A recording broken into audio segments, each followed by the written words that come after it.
শারদীয় দুর্গোৎসবের আজ বিজয়া দশমী। প্রতিমা বিসর্জনের মধ্য দিয়ে শেষ হবে সনাতন ধর্মাবলম্বীদের 5 দিনব্যাপী শারদীয় দুর্গোৎসব।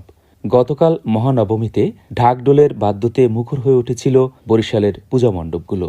মণ্ডপগুলো ভারাক্রান্ত হয়ে উঠেছে দেবী দুর্গার বিদায়ের সুরে। শেষ সময়ে দেবীকে প্রাণ ভরে দেখতে সকাল থেকেই মণ্ডপগুলোতে ভিড় করে ভক্তরা। শেষ বেলায় দেবীর কাছে সুখ শান্তি এবং সমৃদ্ধির প্রার্থনা ভক্তদের। নবমীতে শঙ্কর মঠে ঘুরলাম, এখানে আসলাম, জগন্নাথ মন্দিরে ঘুরলাম, আর সামনে আরো ঘুরবো।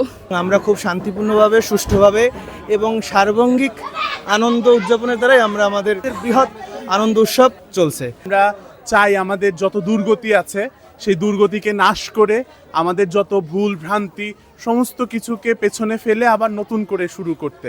আমাদের বরিশালে অ্যাটলিস্ট আমরা খুব আনন্দমুখর উৎসব মুখরভাবে আমাদের পুজো উদযাপন করছি। শারদীয় দুর্গাপূজা শুরু থেকে বিজয়া দশমী পর্যন্ত পূজার আয়োজন নিরাপদ রাখতে তৎপর রয়েছে আইনশৃঙ্খলা বাহিনী, বলছিলেন বরিশাল মহানগর দুর্গাপূজা মণ্ডপ কমিটির সাধারণ সম্পাদক জয়ন্ত কুমার দাস। দেশবাসীকে জানাই শারদীয় শুভেচ্ছা।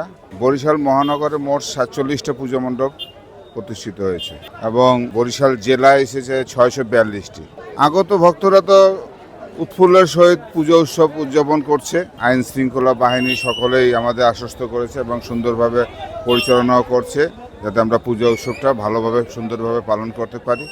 সনাতন শাস্ত্রমতে এবছর দেবী দুর্গার আগমন ঘটেছে গজে, বিদায় নেবেন দোলায় চড়ে। শেষ বেলায় তাই দেবীর কাছে সুখ শান্তি এবং সমৃদ্ধির প্রার্থনা সনাতন ধর্মাবলম্বীদের। ডেস্ক রিপোর্ট, বাংলাদেশ বেতার, বরিশাল।